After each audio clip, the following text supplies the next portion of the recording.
अस्सलाम वालेकुम दोस्तों, नॉलेज की दुनिया में एक बार फिर खुश आमदीद। दोस्तों, दुनिया के 5 ऐसे लैंडलॉर्ड जो अपनी गवर्नमेंट के सामने नहीं झुके और किसी भी कीमत पर अपना घर बेचने पर रजामंद ना हुए। दोस्तों, अपनी सारी ज़िंदगी की कमाई से बनाया हुआ घर एक ही झटके में कोई आखिर कैसे बेच सकता है, और वो भी तब जब गवर्नमेंट या कोई बिल्डर आपसे ज़बरदस्ती ख़रीदना चाहता हो।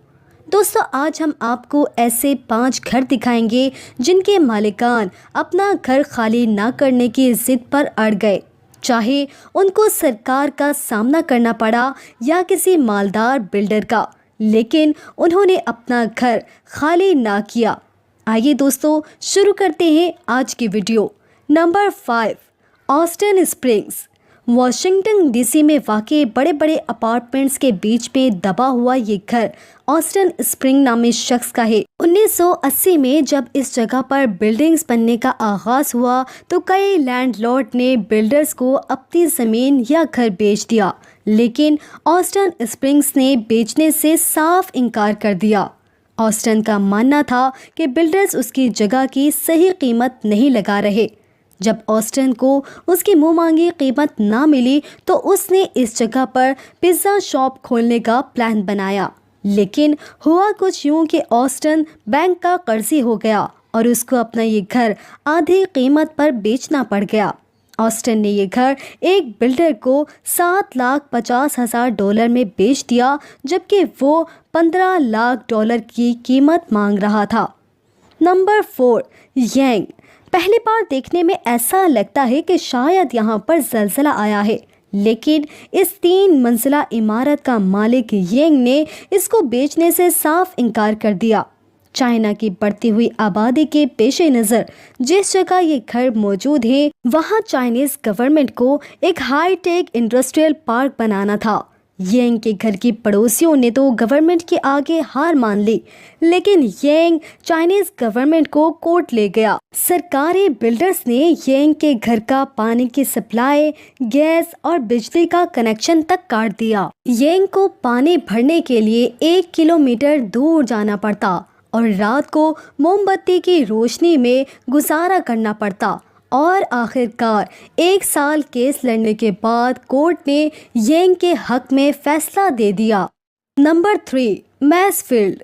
वाशिंगटन में छोटा सा शहर है जिसका नाम है सेंट्रल। वहाँ मौजूद है एक शॉपिंग मॉल जिसमें एक अजीबोगरीब सा सुराख नज़र आता है, लेकिन दोस्तों करीब जाकर देखें तो पता चलता है कि मॉल एक छोटे से घर के इर्द गिर्द बना हुआ है। ये बात है 2006 की।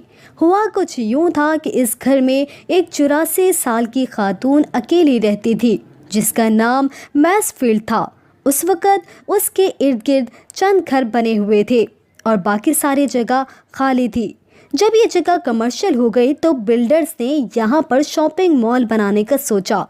उन्होंने बाकी तमाम घरों के मालिकान को तो काबू कर लिया, लेकिन ये 84 साल की खातून यहाँ से हटने का नाम नहीं ले रही थी। मैसफील्ड ने $1 मिलियन की पेश की कीमत भी ठुकरा दी। बिल्डर्स ने बूढ़ी खातून को मज़ीद तंग नहीं किया और इसके इर्द गिर्द शॉपिंग मॉल तामीर कर दिया, लेकिन 2 साल ही के बाद वो बूढ़ी खातून मैसफील्ड मर गई। उसकी वसीयत जब खोली गई तो उसमें लिखा था कि मेरा ये घर बिल्डर को गिफ्ट कर दिया जाए। दोस्तों, बिल्डर ने उसके घर पर कब्जा नहीं किया और ना ही उस पर कोई मॉल खड़ा किया, बल्कि आज भी वो घर बिल्डर्स मेंटेन करता है। बल्कि कहते हैं कि ये मैसफील्ड इतना फेमस हो चुका है कि लोग अब इसके साथ सेल्फीज लेने आते हैं। नंबर 2, लियो बोजिन। एक बिल्डिंग का टूटा हुआ हिस्सा एक नए रोड के बीच में खड़ा गाड़ियों का रास्ता रोक रहा है। इस बिल्डिंग में कई फ्लैट्स हुआ करते थे, जिसमें से एक फ्लैट में एक बूढ़े मियाँ बीवी रहते थे।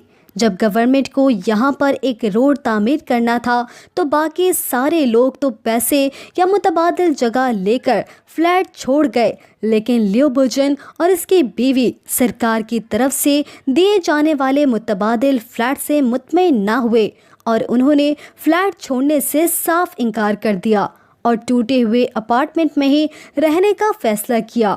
مجبوراً سرکار کو فلیٹ اور اس کے آس پاس کے کمرے چھوڑنے پڑے اور اس کے ارد گرد ہی روڈ بنا دیا گیا۔ اور اب باری آتی ہے نمبر 1 کی، فارم ہاؤس ان ایئرپورٹ، جہاں پر نریدا ایئرپورٹ کے بیچ میں ایک فارم بنا ہوا ہے۔ جب جاپانیز گورنمنٹ کو اس جگہ پر ایئرپورٹ تعمیر کرنا تھا تو وہاں پر موجود فارمرز نے اپنی زمین سرکار کو دینے سے صاف انکار کر دیا۔